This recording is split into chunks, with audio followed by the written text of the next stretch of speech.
Bueno, buenas noches con todos los presentes. Sí se me escucha, ¿verdad? Sí, perfecto, Juan Diego, perfecto. Perfecto. Entonces, bueno, el día de hoy se me ha asignado a hablar un poco en relación a las actividades de miércoles académicos sobre un tema relativamente frecuente en nuestra emergencia y que solemos más que todo manejarlo porque tenemos los instrumentos para poder dar un tratamiento definitivo a estos pacientes, que es la colangitis aguda. Sí es importante, si bien es cierto que muchos ya conocemos parte del manejo, que sepamos, digamos, identificar algunos términos, algunos conceptos básicos y que todos lo manejemos por igual para hacer la detección temprana de estos pacientes y el tratamiento oportuno, ¿no? Bueno, sin más, voy a comenzar. Bueno, recordemos que la colangitis aguda es básicamente un proceso inflamatorio de la vía biliar que en la gran parte de casos, por no decir todos los casos, está asociado pues a un germen, el cual ha generado un cuadro infeccioso en el árbol biliar, ¿no? Eh, Esto afecta a nivel mundial similarmente a tanto varones como mujeres. No hay una diferencia realmente importante. Quizás la única diferencia que podría haber en relación a ambos sería quienes tienen de alguna manera alguna más asociación con lo que vienen a ser los cálculos biliares, ¿no? Recordemos que las mujeres pues tienen mayor tendencia hacia eso, pues con las cuatro Fs, ¿no? Las mujeres de 40 años que son fértiles, ¿no? Y que de alguna manera tienen un grado de obesidad importante, ¿no? Esas son las que tienen mayor riesgo de hacer aparición de litiasis, ¿no? De litiasis a nivel biliar. Pero en general la colangitis como tal afecta tanto a hombres como a mujeres en una proporción similar. Se ha estimado de que una edad promedio que pueda presentarse esta enfermedad radica entre los 50 a los 60 años, ¿no? Nosotros como tal no tenemos todavía algún mapeo epidemiológico o de distribución en cuanto a cuántos casos tenemos en nuestro país, ¿no? Pero, por ejemplo, en Estados Unidos se reporta que hay alrededor de menos de 200,000 casos por año, ¿no? Y que estos números han estado quizás en un valor relativamente similar en los años, pues por el estilo de vida que llevan, ¿no? Eh, pero que a la vez esto tiene también índices de mortalidad que están en descenso, ¿no? El factor frecuente más asociado, como lo mencioné, es la obstrucción biliar, ¿no? Es casi el 100% de los casos que vamos a encontrar con colangitis que han tenido un factor como obstrucción biliar y en la mayoría de los casos, pues, asociados a lo que viene a ser la litiasis del árbol biliar, ¿no? Como tal, es una emergencia médica y es potencialmente letal. Vamos a ver que la mortalidad en relación a estos pacientes puede llegar en términos generales, antes de de los años 80, llegaba alrededor del 50% de los casos. ¿Por qué? Porque se manejaba de manera eh, médica y solamente se consideraba que la colangitis podía ser producto de solamente una infección como tal, pero no se manejaban los condicionantes de la enfermedad, ¿no? Eso provocaba que pudiese aparecer en el transcurso del tratamiento del paciente mayores complicaciones asociadas a una infección del árbol biliar y que también se tuvieran que determinar algunos actos quizás un poco más riesgosos como las descompresiones quirúrgicas para lo que viene a ser el liberamiento de la vía biliar, ¿no? Y esos tienen alta mortalidad, entonces por eso han tenido una mortalidad mayor antes. Sin embargo, actualmente con los nuevos métodos de tratamiento que tenemos a la mano, se ha estimado que la mortalidad puede ser en general de alrededor del 5 a 7%, ¿no? Y eso engloba casi a casi todos los casos severos, que en algunos estudios recuentan alrededor del 5 a 10% de los casos que van a fallecer con este grado de severidad, ¿no? Y como les dije, la mortalidad está en descenso pues por las nuevas medidas terapéuticas, ¿no? Antes quirúrgicas, ahora actualmente tenemos medidas intervencionistas que son de carácter endoscópico o incluso percutáneo, ¿no? Tenemos muchas alternativas, muchas de ellas en el hospital. Vamos a hablar un poquito de la fisiopatología, ya que estamos en el miércoles académico. Recordemos que en situaciones normales nosotros tenemos una bilis estéril, ¿no? La que producimos a través del hígado, ¿no? Esta bilis, bueno, de carácter estéril se le dice básicamente porque no hay ningún germen que esté generando alguna enfermedad, pero se ha estimado que en algunas personas hasta el 10% de las personas podrían tener alguna presencia de algún germen aislado si es que cultivamos la bilis, ¿no? Pero este no está generando ninguna enfermedad. Y este término, bueno, ¿por qué bilisterio? Porque tenemos diferentes mecanismos fisiológicos que evitan que nosotros hagamos una infección colindante justo con lo que esto da hacia al tracto gastrointestinal, ¿no? Hablando del duodeno, ¿no? El flujo continuo de la bilis obviamente permite que no haya ninguna adherencia de algún germen. Las defensas inmunológicas de las células epiteliales biliares, tanto como las células de Kupffer, o en todo caso la secreción de IgA, que se da a nivel también de los colangiocitos, e incluso secreción de moco en el tejido epitelial, ¿no? Esas permiten obviamente que no se genere ningún cuadro de infección, por lo menos en cuanto hayan gérmenes colonizantes cercanos al tracto gastrointestinal, ¿no? Además de que también tenemos una barrera muy importante, que es el esfínter de Oddi, ¿no? El esfínter de Oddi básicamente, de alguna manera, limita lo que es el lumen intestinal y el lumen de la vía biliar común, ¿no? Entonces, todas estas condicionantes hacen que nosotros no hagamos una infección. Pero hay dos factores que obviamente van a influir, ¿no? Cuando tengamos colangitis, que es la obstrucción biliar y la alteración de la barrera per se, hablando del esfínter de Oddi, ¿no? ¿Qué pasa cuando tenemos cuando tenemos una obstrucción biliar? Imagínense, pues, de todo caso, una coledocolitiasis, ¿no? Se enclava un cálculo, comienza a aumentar la presión de manera intraductal debido a que no hay un flujo adecuado en relación a la bilis y comienza a haber mayor estasis de la misma, ¿no? Se estima que más o menos más de 25 centímetros de agua es una presión intraductal que favorece ya distintos cambios que puedan favorecer a una colonización de ciertos gérmenes, ¿no? Y esto va a generar posteriormente de que por esta estasis haya un cuadro de un reflujo colangiovenoso o colangiolinfático, ¿no? Estas dos situaciones lo que van a generar, obviamente, es la alteración de la función inmunológica, van a reducir la actividad de las células de Kupffer y también van a reducir lo que es la producción de IgA, además de que la bilis que vamos a tener ahí, que era bacteriostática, va a perder su función por la misma estasis per se y por el aumento de la colonización de los gérmenes, ¿no? Además de la permeabilidad entre los colangiocitos por la alta presión que puede presentarse. Todo esto va a desembocar posteriormente en una translocación bacteriana o de las endotoxinas a nivel del lumen intestinal o que en todo caso hayan sido portadas desde el sistema porta, ¿no? En cuanto a la obstrucción biliar, también puede dar como en relación a la alteración del esfínter de Oddi, la contaminación bacteriana ascendente, ¿no? Permite fácilmente el flujo de los gérmenes que están contiguos a la vía biliar y que van a comenzar a ascender hacia la vía biliar. Esto va a generar obviamente una colonización importante que posteriormente en ambos casos se va a traducir en la enfermedad, ¿no? La etiología de la colangitis, en verdad, tenemos que hablar más que todo en qué situaciones van a condicionar a una obstrucción biliar, ¿no? La mayoría de los casos se da en relación a los cálculos biliares o llámese coledocolitiasis, ¿no?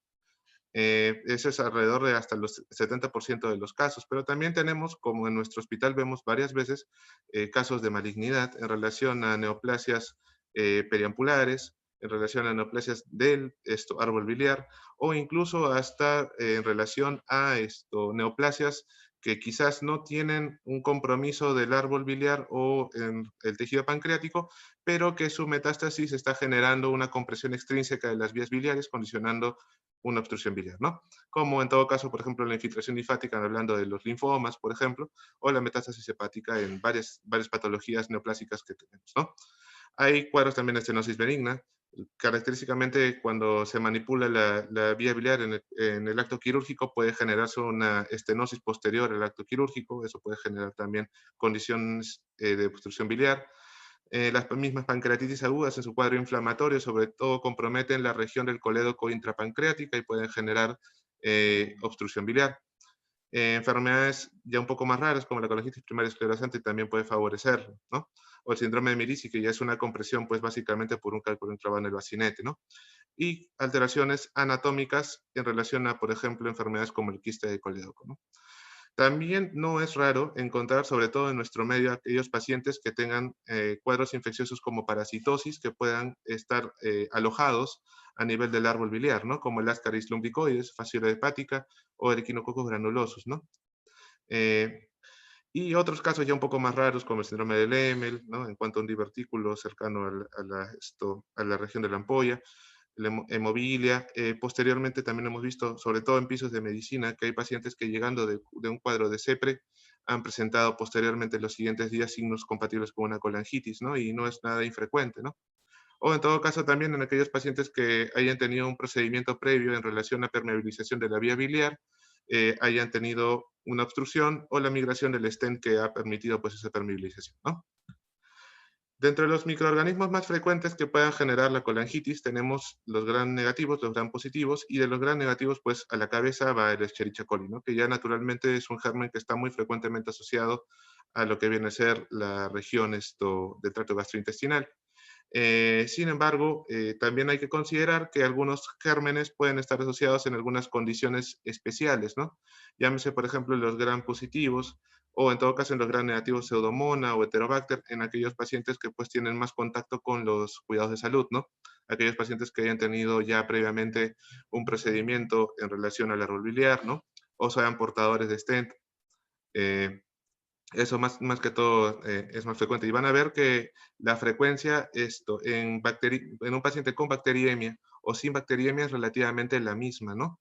Salvo que aparecen ya algunos otros gérmenes como estafilococos o acinetobacter que tienden a ser gérmenes mucho más agresivos y que hay que estar pendientes de su aparición ante la posibilidad de que pueda generarse mayores complicaciones por una bacteriemia de estos gérmenes, ¿no? La presentación clínica, bueno, en verdad es muy característica.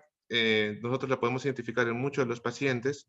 La clínica más frecuente está descrita pues en esos tres ítems que nosotros vemos, ¿no? La fiebre, que está alrededor del 80% de los pacientes que vamos a encontrar. El dolor abdominal a nivel del cuadrante superior derecho, en el 80% también se ha descrito. Y la ictericia entre el 60 al 70%, ¿no? Esos tres componentes, bueno, van a dar lo que nosotros conocíamos como la tríada de Charcot, ¿no? La teoría de Charcot, que bueno, ya era planteada hace muchísimos años por el mismo investigador que propuso la enfermedad, ¿no? Y que con ello la catalogó, ya hablando casi de los 1890, por ahí. Esto, Vamos a ver de que tiene un grado de especificidad muy importante, ¿no? Del 92 al 95%. Por lo tanto, nosotros podríamos utilizar esto como una prueba que nos permite identificar rápidamente a aquellos pacientes cuando tengan estos tres componentes, ¿no? Sin embargo, no nos permite descartarlo si es que falta alguno, ¿no? De hecho, no es una prueba, no es estos tres componentes no serían para descartar una enfermedad, ¿no? La enfermedad de la colangitis. Recordemos que hay pacientes que no van a presentar fiebre, por ejemplo, los adultos mayores, o recorremos, y el mismo caso van a también tener estos síntomas a nivel abdominal que no de repente se refieren como un dolor muy exacerbado. Recordemos también que hay algunos pacientes que de repente van a tener grado de obstrucción biliar, pero que no van a tener alguna retención de lo que vienen a ser las bilirrubinas totales, ¿no? Y por lo tanto no va a ser ictericia, ¿no? La ictericia clínica la notamos alrededor de 2 a 3 miligramos por decilitro de bilirrubina total. Entonces, algunos pacientes no van a presentar eso y por lo tanto no vamos a notar una ictericia importante, ¿no? Cuando tenemos una colangitis severa, se ha descrito que pueden haber dos ítems más que podrían conformar lo que históricamente se llama la pentada de Reynolds, ¿no? Que es la hipotensión y la alteración del estado mental, ¿no? Eso antes se hablaba de que los pacientes que tenían estos cinco ítems hacían alusión a un término conocido como colangitis supurativa, ¿no? Que actualmente nosotros pues la manejamos más como colangitis severa o en todo caso un estado de shock séptico, ¿no?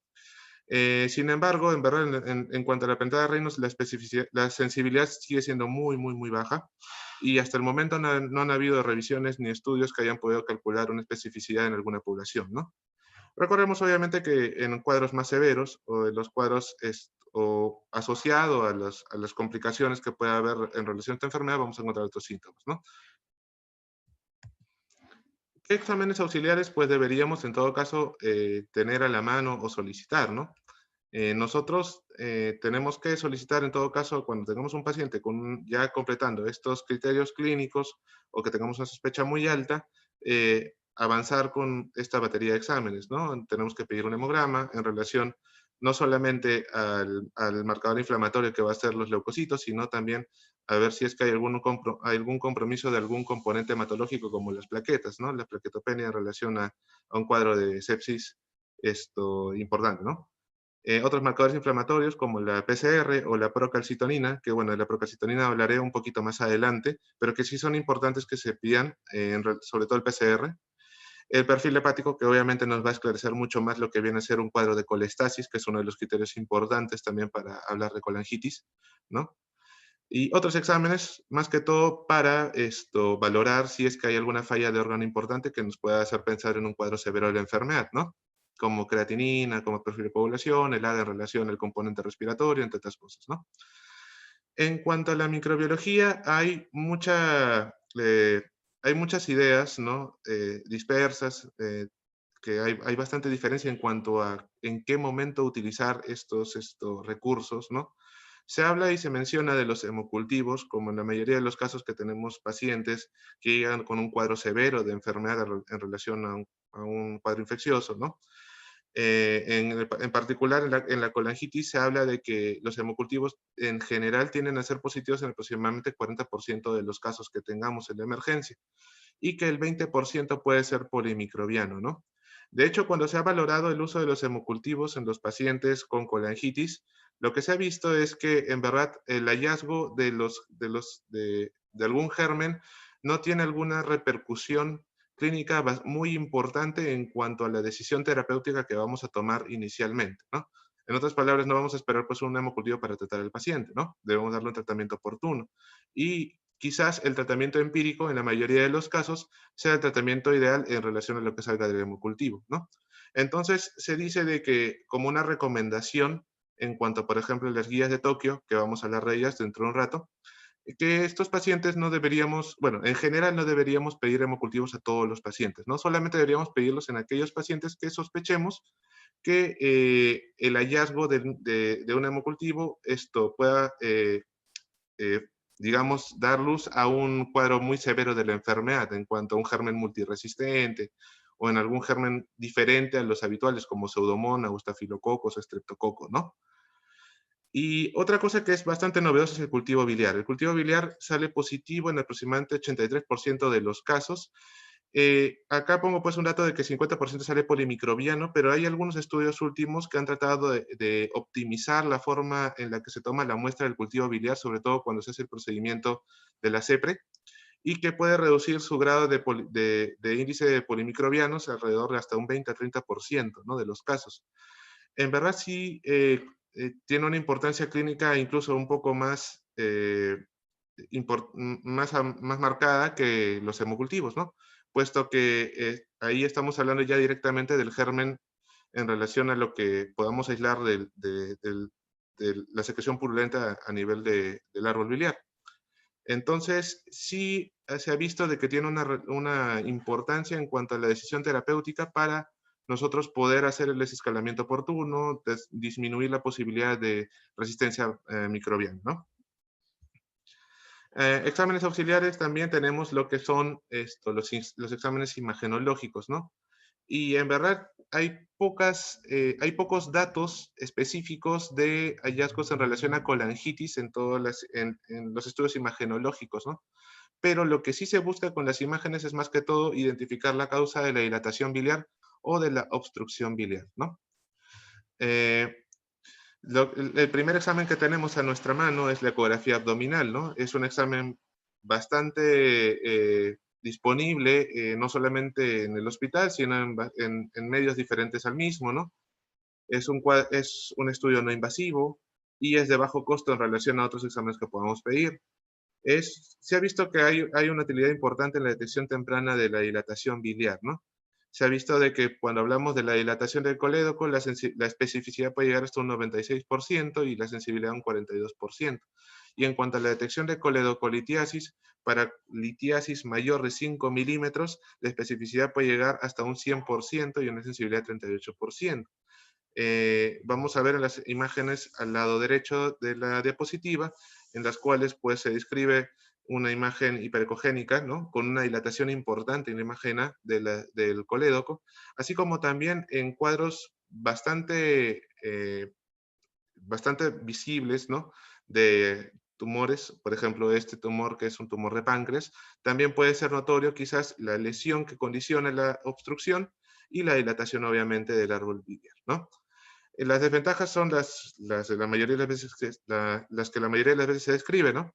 Que es operador dependiente, que hay algunas condiciones del paciente que de repente puedan evitar que se vea de una manera adecuada estos hallazgos, como el meteorismo intestinal o pacientes obesos que tengan gran contenido adiposo. Y bueno, pues que no es capaz de detectar de manera adecuada litiasis menor de 5 milímetros, ¿no? La tomografía abdominal es otro examen que se utiliza para poder valorar más que todo las causas de la obstrucción biliar, ¿no? De hecho, se describe en alguna literatura que una tomografía tiene hasta una capacidad un poco más mayor, ¿no? Un poco mayor en relación a detectar cálculos contra lo que viene a ser la ecografía abdominal, ¿no? Se habla de que la detección de cálculos biliares en una tomografía abdominal puede ir de una sensibilidad del 25 al 90%, pero una especificidad más del 85%. Y a veces eso radica en relación al componente del cual está formado el hito, ¿no? Eso también depende mucho, ¿no? Si tiene mucho contenido cálcico o solamente es contenido graso, ¿no?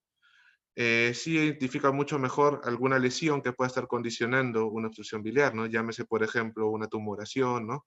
O la mayoría de las veces esto en relación a eso, ¿no? O una estrechez o una malformación anatómica importante, ¿no? Permite, además de eso, visualizar complicaciones locales asociadas a colangitis, ¿no? ¿Cuáles son las complicaciones más frecuentes? Básicamente los abscesos hepáticos o los abscesos colangiolíticos, ¿no? Además que también en cuadros crónicos o de bastante recurrencia de colangitis podemos encontrar otros componentes como la trombosis portal, ¿no? Que es otra complicación que también puede estar, que está descrita, ¿no? En esta enfermedad. ¿Cuáles son las desventajas? Pues hay un alto costo de este procedimiento, no lo vamos a poder tomar a todos los pacientes, sobre todo cuando hablemos de pacientes fuera del ámbito del seguro. Hay una exposición mucho más marcada a la radiación. En relación a los rayos X, una tomografía lleva hasta 30, 40 veces más índice de radiación que la misma. Hay que sopesar bien eso. Y en todo caso, cuando queramos dilucidar bien alguna tumoración, algún hallazgo importante que nos puede estar sospechando de una obstrucción biliar y queramos utilizar el contraste, pues hay restricción en algunos pacientes, ¿no? Sobre todo aquellos que son renales o aquellos que tengan alergia al contraste iodado, ¿no? Esas son las imágenes de algunas complicaciones para que podamos de alguna manera ver la importancia de la tomografía en el estudio de una colangitis. Arriba pues podemos ver algunas imágenes hipodensas y entre otras hiperdensas que se anidan a nivel del tejido hepático, ¿no? Sobre todo si ven el asterisco al lado derecho, esa es una imagen pues con paredes irregulares pero gruesas, ¿no? Con un contenido hipodenso, ¿no? Eso hace sospechar un absceso, ¿no? Entonces, eso es un hallazgo que se puede dar, así como también podríamos tener cuadros en tomografía, sobre todo que utilicen métodos trifásicos, el hallazgo de hipoperfusión a nivel de cierto tejido del parénquima hepático, ¿no? Eso hace sospechar más que todo de una trombosis portal, ¿no? Otro examen que también tenemos a nuestra disposición es la colangioresonancia. La colangioresonancia no se pide de manera habitual, o en todo caso no es de primera elección, solamente se pide cuando tenemos dificultades en el diagnóstico de la etiología de la colangitis aguda con la ecografía o con la tomografía, ¿no? De hecho, en relación a los demás estudios que hemos visto, a los demás exámenes, tiene una mejor, dibuja mucho mejor lo que vienen a ser los conductos biliares, por lo tanto podemos detectar incluso hasta hallazgos dentro de la vía biliar, ¿no? Y también, bueno, tiene una mayor capacidad para lo que viene a ser el diagnóstico para causas venenosas o malignas, ¿no? Hay una posible sensibilidad, pero es alrededor del 80%, ¿no? Los hallazgos específicos de colangitis aguda, pues se pueden ver también en este examen. No son algo muy notorio, pero sí pueden estar descritos y si se pueden hallar, pues nos empezar en colangitis, ¿no? Como la hiperintensidad alrededor del conducto biliar, que nos habla de un cuadro inflamatorio en T2, y el realce heterogéneo en las paredes del conducto biliar, ¿no? Las desventajas, obviamente, que no todos disponen de este equipo para hacer este examen y que también tiene un costo elevado, ¿no? Y otro examen auxiliar, que más que examen auxiliar es un método terapéutico, es la colangiopancreatografía retrógrada endoscópica, más conocida como CEP, ¿no? Si bien no es un método diagnóstico que se utilice de manera frecuente, al momento de hacer el procedimiento, pues también se pueden observar signos ya que dan un indicio importante de un cuadro de colangitis, ¿no? De hecho, El gol estándar hasta el momento es detectar secreción purulenta al momento de que esto se canula y se hace una dilatación a nivel ampular, ¿no? Es un examen que se puede también guiar por un método de condoscopía, que bueno, lo mencionaré un poco más adelante, y que la ventaja obviamente, como hemos visto, es que además de ser diagnóstico, es terapéutico, ¿no? Que tiene una alta sensibilidad para lo que viene a ser la obstrucción biliar, porque de manera directa vamos a estar viendo en qué punto hay la obstrucción, ¿no? Y también, además de que si, por ejemplo, hay una neoplasia de fondo, vamos a poder tomar una muestra del tejido y así poder procesarla para poder avanzar con el estudio del paciente, ¿no? Sin embargo, la desventaja es que, a diferencia de los otros estudios, ya es un procedimiento invasivo. Por lo tanto, también tiene complicaciones en relación al procedimiento, ¿no? Y que es un examen que no muchos especialistas en gastroenterología manejan. Hay algunos cuantos que están capacitados en ello y que pues está esto sujeto obviamente de la experticia del operador, ¿no? Bueno, en la parte del diagnóstico tenemos muchos ejes que tenemos que contemplar al momento de evaluar a un paciente, ¿no? Lo primero es obviamente confirmar el diagnóstico.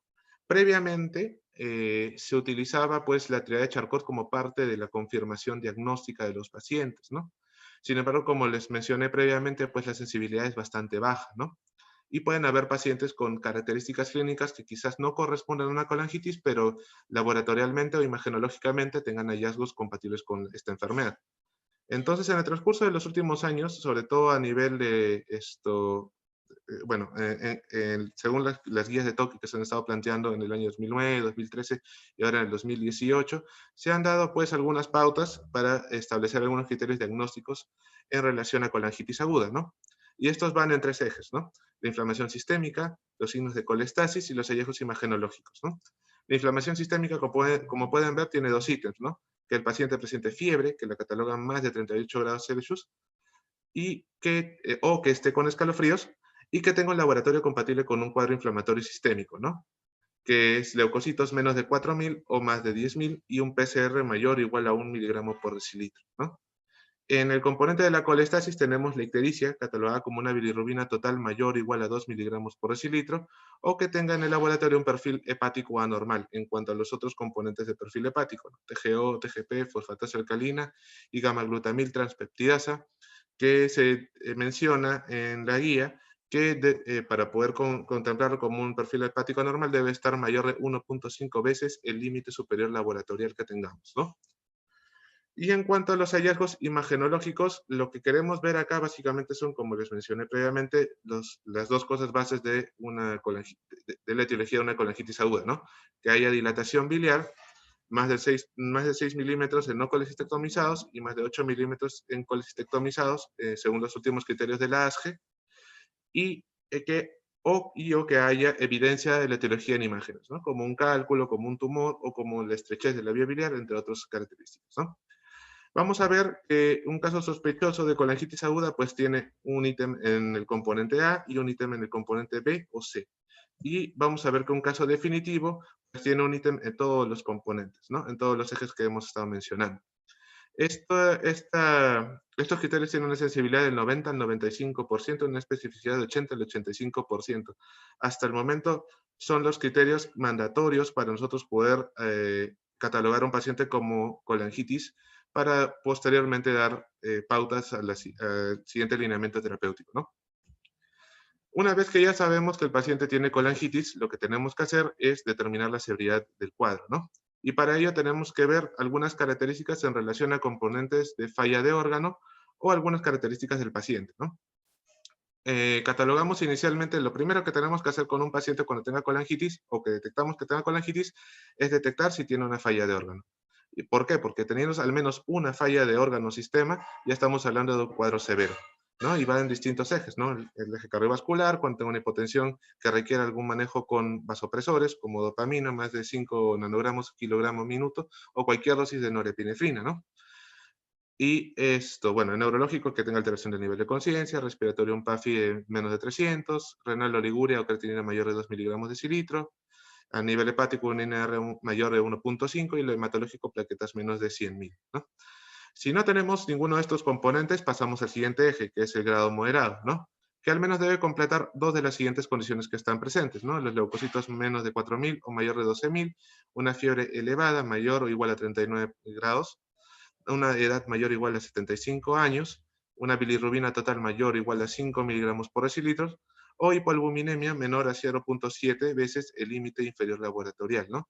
En verdad, todos esos componentes, todos esos 5 componentes que estamos mencionando dan base a una presentación proinflamatoria de la enfermedad que posteriormente, si es que no se hace un tratamiento oportuno, puede evolucionar en falla de órgano, ¿no? Por una constante cascada proinflamatoria, ¿no? Y si no completamos ninguno de los criterios para grado 3 o grado 2, pues estamos hablando del grado 1 leve, ¿no? Vamos a ver por qué es importante catalogar a cada uno de los grados, porque cada uno de los grados conlleva una mortalidad y por lo tanto tenemos que hacer un distinto manejo terapéutico, ¿no? El grado leve puede ser una mortalidad bastante baja, ¿no? 1 a 2% de los casos.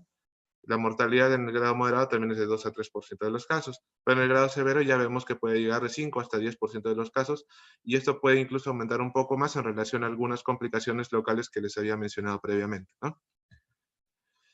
Una vez que tenemos ya confirmado que es una colangitis, sabemos su severidad. Por ejemplo, hay algunos casos como los leves o moderados que inicialmente podrían parecernos que están de alguna manera estables, no conllevan a mayor evolución desfavorable del paciente, que podemos de alguna manera tomarnos el tiempo de tomar acciones terapéuticas calmadas, no urgentes, ¿no? Pero se ha visto que en algunos de los casos de pacientes en grado leve o moderado, hay posibilidades de que estos pacientes puedan evolucionar a un cuadro severo posteriormente. ¿Y esto por qué? Porque no sabemos si, por ejemplo, lo que estamos dando de tratamiento antibiótico es un tratamiento efectivo para el germen causal, ¿no? Otra cosa es que también en el transcurso del paciente que vamos estudiando, por ejemplo, una colangitis leve, podemos encontrar un cuadro obstructivo que posteriormente se desemboque en complicaciones inadvertidas, ¿no? Le tomamos una ecografía, vemos que es una coledocolitiasis y bueno, asumimos que es leve, pero que posteriormente puede evolucionar a abscesos colangiolíticos y ese paciente comienza a deteriorarse más, ¿no? Entonces, ¿qué se ha hecho para justo, de alguna manera, poder tomar a los pacientes con pinzas, ¿no? Y poder determinar a qué pacientes hay que tener mucho más cuidado? Pues lo que se ha planteado es algunos criterios o predictores de severidad o de falla de órgano de los pacientes, ¿no? Y como les mencioné previamente, uno de los marcadores inflamatorios que al momento está en mayor mención es la procalcitonina, ¿no? La procalcitonina es un marcador inflamatorio. Eventualmente, de manera natural, solo se produce a nivel de la tiroides, pero cuando nosotros tenemos una infección de fondo, gran parte de las células de nuestro cuerpo comienza a producirla de manera bastante rápida, ¿no? Vamos a ver que de 6 a 12 horas ya hay un aumento bastante importante que permite su detección, ¿no? De hecho, la procalcitonina no es nada nueva, ¿no? Ya se ha planteado que en algunos otros cuadros infecciosos puede ser también un predictor de severidad, incluso hasta más importante y y de mayor potencia que los leucocitos o que la PCR, ¿no? Y bueno, al momento tenemos algunos estudios que están demostrando que la procalcitonina puede ser un marcador importante para la severidad del cuadro, ¿no? Por ejemplo, el estudio de Guillotane valoró que algunos pacientes en los cuales se midió PCR y que tenían también cuadro de bacteriemia, ¿no? De bacteriemia en relación a colangitis. Y se ha visto de que estos pacientes tenían mayor poder predictivo, la procalcitonina tenía mayor poder predictivo que el recuento leucocitario o que la PCR, y que plantearon que en un corte de 2.2 nanogramos por mililitros la sensibilidad de poder predecir una severidad del cuadro era alrededor del 97% y una especificidad del 73%. Por lo tanto, concluyeron de que era un marcador bastante importante como para poder nosotros decidir en qué pacientes, por ejemplo, independientemente de su severidad, requerían una descompresión temprana de la vía biliar, ¿no? Endoscópica hablando, ¿no? En el estudio de Lee vamos a ver de que, bueno, ellos también hicieron un estudio con pacientes con bacteriemia y shock séptico y vieron de que la procalcitonina estaba elevada y estaba bastante asociada a la bacteriemia y a la progresión a shock séptico, ¿no? Por lo tanto, también fue un marcador de índice de severidad, ¿no? Otros factores propuestos que no están muy mencionados, pero que podrían tener alguna relación con una mala evolución de la enfermedad. Se han visto en el estudio, por ejemplo, de Gravito y Suárez, en donde catalogaron después de ver diferentes características clínicas, laboratoriales y imagenológicas de los pacientes, que habían cuatro componentes que eran los más resaltantes y que tenían diferencias estadísticamente significativas, ¿no? Como la hipotensión al ingreso, con una presión arterial sistólica menos de 90, una obstrucción biliar por etiología maligna, una enfermedad oncológica activa, que no necesariamente tiene que ser el cuadro biliar, y un cuadro de hipoalbuminemia, ¿no? Que ellos la describían en ese estudio como menos de 3.5, ¿no? Esos factores podrían estar asociados a una mala evolución de la enfermedad y sería interesante que nosotros consideremos ellos al momento de que tengamos algún paciente frente a nosotros con estas características, ¿no? Para poder tomar una acción un poco más oportuna, ¿no? Y bueno, para hablar un poco ya con el tema del tratamiento, en verdad el tratamiento consta de tres ejes importantes que no deberíamos olvidar, ¿no? Inicialmente, como toda enfermedad que es manejada en emergencia, requiere una terapia inicial de resucitación, pero los dos ejes importantes más asociados a colangitis en cuanto al tratamiento es la terapia antibiótica racional y oportuna y el drenaje biliar oportuno, ¿no? Recordemos que también el cuadro de severidad de los pacientes va a determinar respecto a su mortalidad, en qué pacientes tenemos que ser mucho más prontos de una acción terapéutica, como en qué pacientes tenemos que ser quizás un poco más conservadores, ¿no? De hecho, la guía de Tokio del 2018 plantea pues un esquema bastante interesante en cuanto a cómo debemos tomar una conducta terapéutica dependiendo de la severidad de los pacientes, ¿no? Por ejemplo, ¿no? Si hablásemos pues del grado 3 o el grado severo de la enfermedad, estos pacientes requieren pues una descompresión biliar urgente, ¿no? En algunas guías y otros estudios se define urgente como una descompresión en menos de 24 horas, aunque la guía de Tokio plantea que estos pacientes deberían ir a una descompresión en menos de 6 horas incluso, para poder dar una reducción importante en la mortalidad a los 30 días de hospitalizados, ¿no? Y además, obviamente, el manejo de soporte y los antibióticos que requiera, ¿no? En el grado 2, en el grado moderado, eso sí, se ha visto de que también, a pesar de que el paciente no tiene algún compromiso de falla orgánica, estos pacientes pueden evolucionar en las 48 a 72 horas si es que no se les ofrece un tratamiento oportuno a un grado severo y la mortalidad puede aumentar muchísimo más. Entonces, en ellos se plantea el tratamiento antibiótico, el tratamiento de cuidados, de soporte, y que se le haga un drenaje temprano, ¿no? Un drenaje temprano, como les dije, dentro de las 24 horas, por lo menos, ¿no? Aunque también la guía de Tokio plantea de que podría ser incluso en un drenaje menor de 12 horas, ¿no? Y en caso de los pacientes con grado leve, se plantea dos caminos, ¿no? Inicialmente, todo paciente, sea leve, moderado o severo, requiere un tratamiento antibiótico, pero en el grado leve se puede optar por solamente dar un tratamiento antibiótico o en todo caso conferir a un tratamiento de drenaje biliar además, ¿no? Y eso, ¿cómo ellos lo definen, no? Se le define, bueno, se le otorga un tratamiento o se le prioriza un tratamiento de drenaje biliar a los pacientes con colangitis leve cuando veamos que no mejoran en el tratamiento inicial después de las 24 horas, ¿no? Otros criterios que ahora últimos se han planteado incluso es que un paciente con una procalcitonina elevada, aún así sea un paciente en estado de colangitis leve, es un paciente ya candidato a contemplarlo en un drenaje biliar temprano, ¿no? Y obviamente cada una de las situaciones de la severidad, contemplan pues el manejo de la etiología de fondo, ¿no? Si es una coledocolitiasis, extraer el cálculo; si es una lesión tumoral, pues ver cómo se va a manejar la lesión tumoral, si es por resección, si es por, qué sé yo, canulación, si es un manejo más paliativo, entre otras cosas, ¿no? Bueno, el manejo inicial, como todo paciente, ¿no? Tenemos que hacer una hidratación adecuada, ¿no? Estos pacientes con una solución isotónica hay que hidratarlos, ¿no? Eso ya depende mucho del tipo de paciente que tengamos, ¿no? Si es un paciente que tiene algunas características de poder tener, de no poder requerir volúmenes altos, pues hay que restringirle un poco más el volumen, ¿no? La analgesia, en verdad, esto es de acuerdo a lo que nosotros veamos, no hasta el momento no hay ninguna analgesia especificada que pueda ser mejor o peor en el caso de colangitis. El soporte vasopresor si es que el paciente está en shock séptico, el soporte de oxígeno si es que hay evidencia de hipoxemia, y obviamente si un paciente está en casos severos, ese paciente tiene que estar en monitoreo, ¿no? Bueno, en cuanto a la terapia antibiótica, que es uno de los ejes importantes, bueno, como toda infección, tenemos que nosotros aplicar de manera oportuna el tratamiento antibiótico, ¿no? Y esta administración del antibiótico tiene que estar dentro de las primeras 6 horas para nosotros dar una buena evolución del paciente y reducir su mortalidad en los 30 días.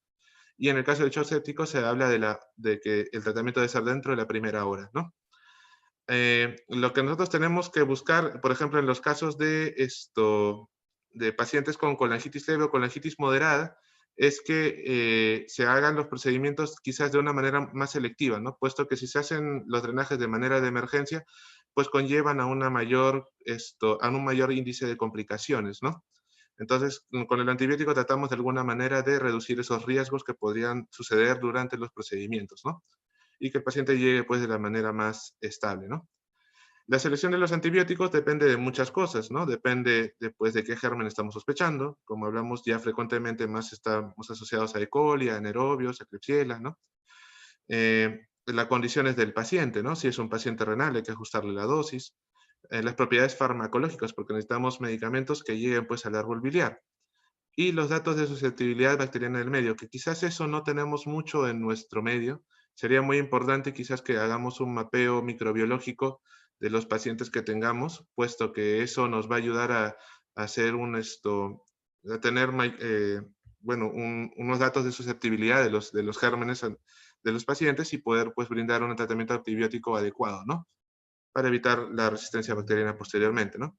Bueno, la guía describe básicamente de que tenemos 3 ejes de tratamiento, que son las penicilinas con inhibidores de beta-lactamasa, las cefalosporinas de tercera o cuarta generación con metronidazol para manejo de anaerobios y los carbapenémicos, ¿no? Eh, una cosa que sí es importante mencionar y que lo vamos a ver en la siguiente diapositiva es que actualmente el uso de las fluoroquinolonas ya no están muy recomendadas en el tratamiento inicial de los pacientes con colangitis. ¿Y esto por qué? Porque se ha visto que las fluoroquinolonas tienen un alto índice de resistencia en bastantes medios a nivel mundial, ¿no? En bastantes contextos. Por lo tanto, no debería ser considerado como un tratamiento un tratamiento empírico y quizás se podría considerar en un tratamiento ya cuando se tenga alguna evidencia microbiológica de susceptibilidad, ¿no? Y como les mencioné previamente, en cuanto a los estudios microbiológicos, los hemocultivos solamente serían importantes o tendrían alguna influencia en nuestra decisión terapéutica si es que vemos que el germen que podríamos estar sospechando conlleva un cuadro severo y que los cultivos biliares pues son bastante importantes siempre y cuando y que bueno, se pueden realizar siempre y cuando se someta a un procedimiento, ¿no? De hecho, se recomienda que cada vez que se haga un procedimiento endoscópico y manejo de la vía biliar, se toma una muestra de los cultivos biliares, ¿no? Este es un esquema que sale en la guía de Tokio del 2018, en la cual podemos ver, pues, de alguna manera, cómo podemos hacer un esquema terapéutico de antibióticos empírico, según el grado de severidad del paciente, y también si es que el paciente tiene, de alguna manera, infecciones asociadas al ente intrahospitalario, ¿no? Es así como estábamos viendo los ejes que habíamos mencionado previamente, piperocineta sobactam para lo que vienen a ser penicilinas con inhibidores de beta-lactamasas, las cefalosporinas asociadas a metronidazol, en el caso, bueno, como estamos viendo ahí, ceftriaxona, cefepime, ceftriaxime, el tratamiento carbapenémico, ¿no? Y bueno, y las fluoroquinolonas que han quedado ya quizás un poco en desuso, ¿no? O en todo caso deberían tratar de evitarse, ¿no? La duración de tratamiento, la guía recomienda que debería ser alrededor de 4 a 7 días, siempre y cuando se haya controlado ya el origen de la infección. Es decir, por ejemplo, nosotros tenemos un paciente que ingresa con colangitis, ¿no? Ingresa con colangitis y detectamos que es por causa de la obstrucción biliar es asociada a una coledocolitiasis. Entonces el paciente entra a una CEPRE, la CEPRE la removemos y desde ahí ya podemos contar de cuántos días podría tomar el tratamiento antibiótico dependiendo de las condiciones del paciente y de su evolución, ¿no? Sin embargo, algunos gérmenes, como les mencioné previamente, que pudiesen encontrar, tienen mayor tendencia a generar cuadros sistémicos, como por ejemplo los enterococos o los estreptococos, que se han visto que si hacen bacteriemia, pueden tener también una posibilidad de una complicación poco frecuente, que es la endocarditis, y que en estos casos, por ser estos gérmenes, se recomienda que se debe dar un tratamiento por lo menos de 2 semanas, ¿no? Ahora, hay algunas consideraciones que últimamente están haciendo en relación al tratamiento antibiótico, ¿no? Se ha visto en últimos estudios la posibilidad de que nosotros podríamos reducir el tratamiento antibiótico o el tiempo de tratamiento antibiótico en algunos pacientes que ya hayan recibido un tratamiento de drenaje biliar, ¿no? Es así como se ha visto que, por ejemplo, la mortalidad a los 30 días de los pacientes que tengan una colangitis leve y que por algún leve o moderada y que hayan requerido algún drenaje endoscópico, podría ser la misma y baja en relación a un paciente que ha tomado un tratamiento antibiótico de alrededor de 10 a 12 días, como un paciente que podría tomarlo alrededor de 3 a 5 días, ¿no? Entonces, en algunos textos, en algunos estudios se ha recomendado de que quizás esos pacientes podrían recibir alrededor de 3 a 5 días siempre y cuando el paciente haya tenido una descompresión biliar, ¿no? Una cosa que debemos considerar también es el escalonamiento de los antibióticos, ¿no? Lo ideal sería de que nosotros tengamos, como les digo nuevamente, un dato microbiológico que nos pueda soportar el uso de los antibióticos que tenemos a la mano, ¿no? Y obviamente rotarlos una vez que tengamos la evidencia de que el germen culpable tiene sensibilidad al antibiótico al cual vamos ahora a cambiar, ¿no? Pero bueno, eso se ve ya en temas de patrón de resistencia que son ya parte de estudio de microbiología, ¿no? Y cada vez que tengamos un paciente que le hayamos pedido algún cultivo, veamos el cultivo y tratemos de hacer el manejo pertinente y el cambio que requiera, ¿no? Hay una discusión sobre lo que vienen a ser los antibióticos vía oral, ¿no? El antibiótico vía oral podrá ser igual o tendrá la misma efectividad con tratamiento parenteral en el caso de colangitis, pues se ha visto en algunos estudios también de que no hay una diferencia entre mortalidades en aquellos pacientes que hayan tenido ya descompresión biliar y que tengan cuadro independientemente agudo o leve o moderado, esto en relación a aquellos pacientes que hayan tenido tratamiento parenteral versus los vía oral, ¿no? Entonces, en otras palabras, si nosotros podemos darle vía oral a un paciente que haya tenido descompresión biliar, sí podemos darle tratamiento vía oral, siempre y cuando obviamente este paciente esté estable, ¿no? Y si se soluciona su problema de fondo, y además sabemos o tengamos algún dato de que haya sensibilidad al tratamiento, ¿no? ¿Qué factores nos podrían hacer pensar en todo caso de que el paciente, independientemente de su condición, nosotros tengamos que darle pues un tratamiento ya de amplio espectro, por así decirlo, ¿no? Para hablar de gérmenes resistentes, ¿no?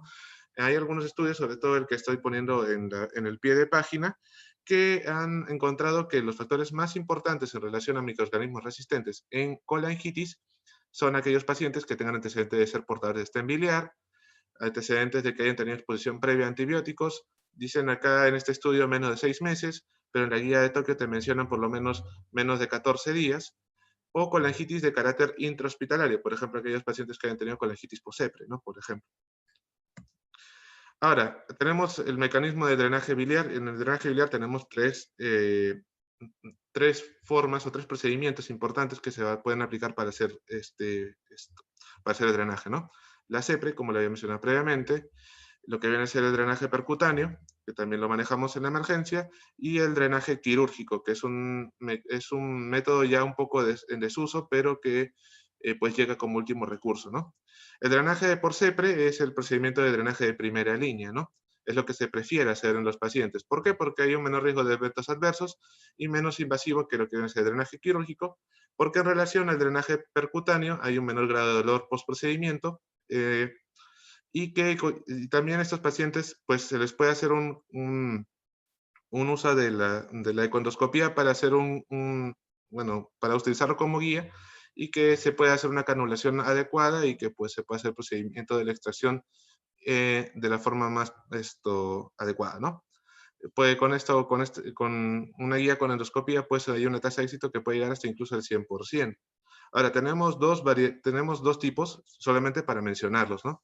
Tenemos el drenaje nasobiliar endoscópico, que es un drenaje ya más de carácter interno. Se le coloca, pues, una vez que se canula, se le coloca básicamente como una sonda que lleva desde la región nasal hacia la región biliar, y por ahí es donde se va a descomprimir el contenido biliar, ¿no? Va a fugar por ahí, va a generar, pues, descompresión de la vía biliar, ¿no?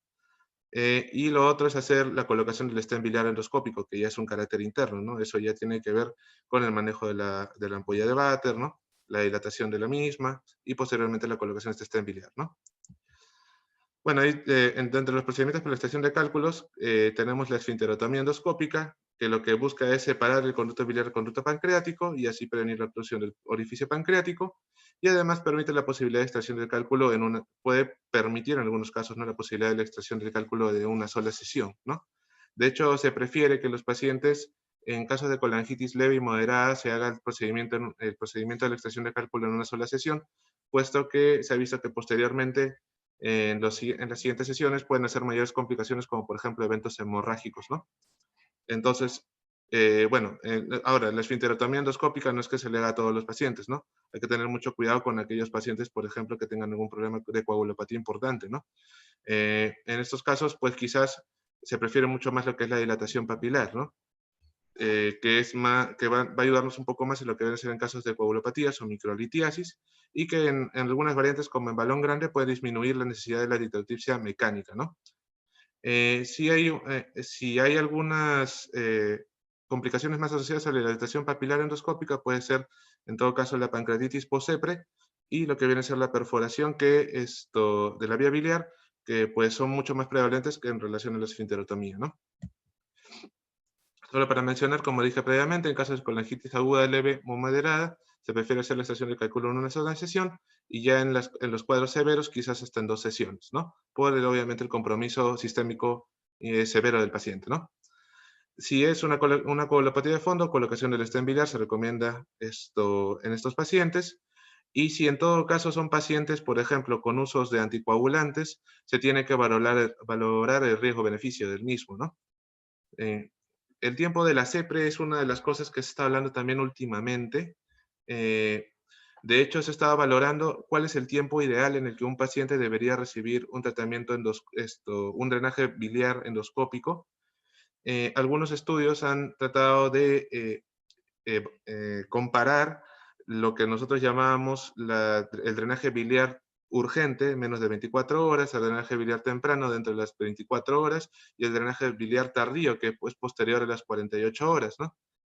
Y lo que se ha visto es que en relación al drenaje biliar urgente o temprano, no hay diferencia importante en lo que viene a ser la mortalidad, en la duración de la hospitalización o los tiempos de días hospitalizados, o las complicaciones o recurrencia de la enfermedad en los 90 días posteriores a la hospitalización.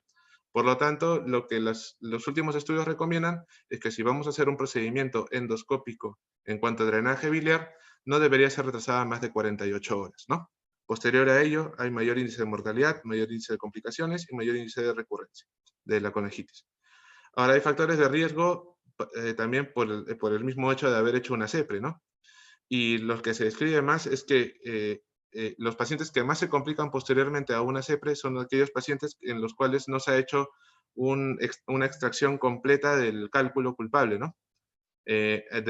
Esto podría generar posteriormente mayor recurrencia y mayor complicación en cuanto a la colangitis, ¿no?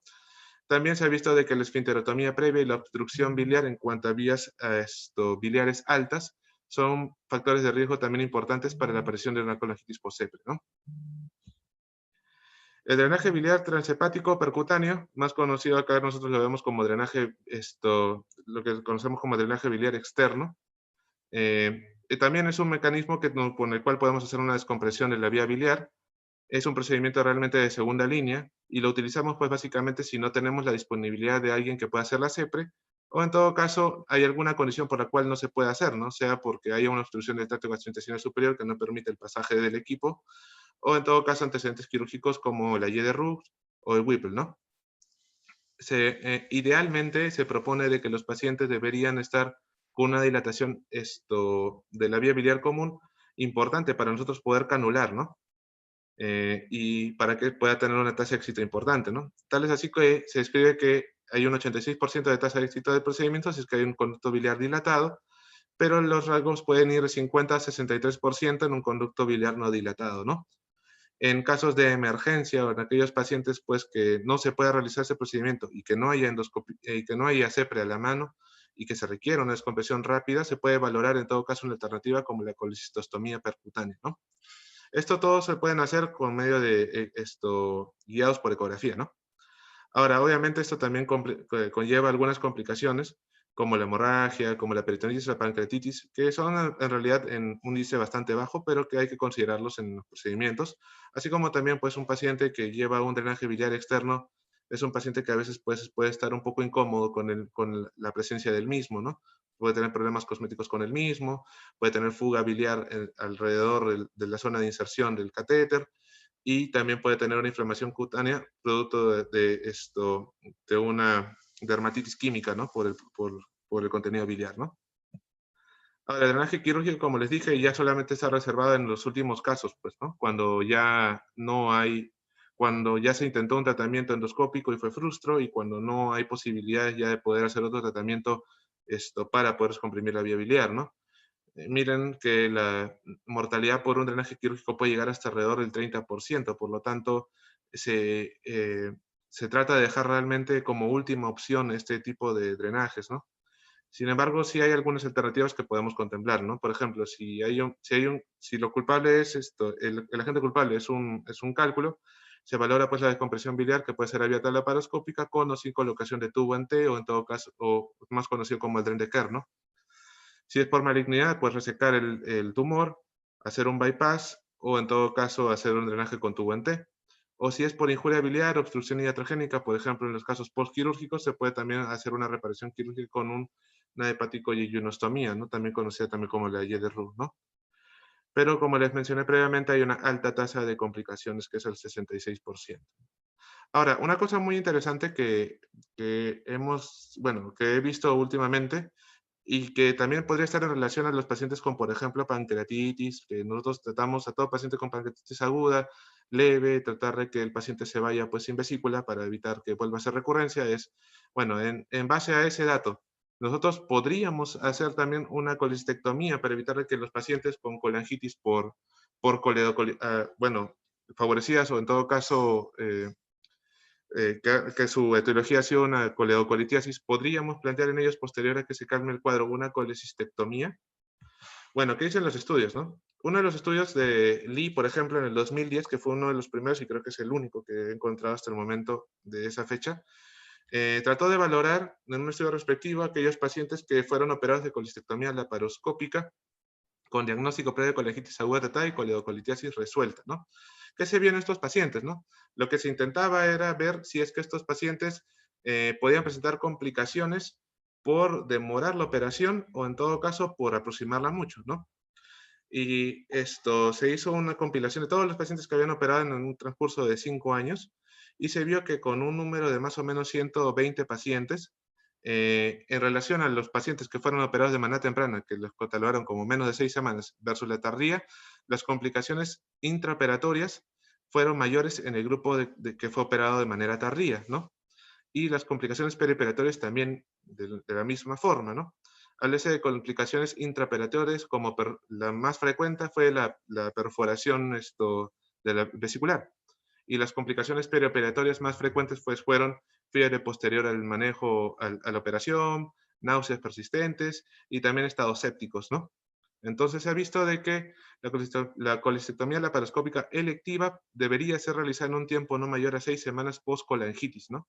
Después de haber sido tratada de manera adecuada, ¿no? Con la descompresión adecuada, sin presencia de delitos posteriormente y que no haya cuadros de infección, ¿no? Ahora, un estudio un poco más temprano de AVE en el 2018 ha valorado ya no solamente el cuadro electivo, sino que esta vez ha valorado cuando se trata de un cuadro de emergencia, en todo caso, ¿no? En aquellos pacientes que, por ejemplo, requieren una colecistectomía en el contexto de una colecistitis aguda y que a la par también tienen infección de la vía biliar, ¿no? Entonces se vio que no había diferencias significativas en los grupos de colistectomía urgente que fueron dentro de las 72 horas, semiurgente entre los 3 a 14 días o tardía tras 3 meses en relación a las complicaciones perioperatorias, ¿no? Entonces se confirmó en este estudio que la colestomía temprana dentro de los 14 días posteriores al inicio de síntomas fue realizada de manera segura en pacientes con colecitis aguda y colangitis aguda tras el tratamiento exitoso de la colangitis aguda. Entonces, de esa manera podríamos de alguna manera decir que los pacientes que queremos operar de una colestectomía para evitar que vuelvan a tener un cálculo enclavado y que puedan favorecer una colangitis, a esos pacientes la operación temprana, una vez que se haya resuelto la colangitis aguda, podría ser segura y además no deberíamos retrasarla mucho, ¿no? Para evitar nuevamente complicaciones postoperatorias. Bueno, entonces, como manera de conclusiones de lo que he expuesto el día de hoy, la colangitis, bueno, la hemos valorado como una emergencia médica que debe ser identificada oportunamente para un tratamiento oportuno y una evolución favorable del paciente, ¿no? Una descompresión biliar en el momento oportuno, antibióticos dentro del tiempo oportuno también, para una evolución favorable, ¿no? Y bueno, después de todo esto, lo que se debería de alguna manera priorizar para poder evitar la progresión de la enfermedad o complicaciones de la misma es plantear estrategias de manejo en la emergencia para asegurar el drenaje biliar temprano en casos que ameriten, ¿no? Sobre todo en aquellos casos que son colangitis severas, que pues de alguna manera quizás no haya CEPRE entre las primeras 48 horas, o que en todo caso nos den una cita tardía para, para un drenaje biliar externo, ¿no? Esto quizás valorar o en todo caso priorizar estos pacientes en algún tipo de algoritmo para que esto se les ofrezca el tratamiento oportuno adecuado y que su mortalidad se reduzca de manera bastante significativa, ¿no? Bueno, eso era todo lo que quería exponer el día de hoy.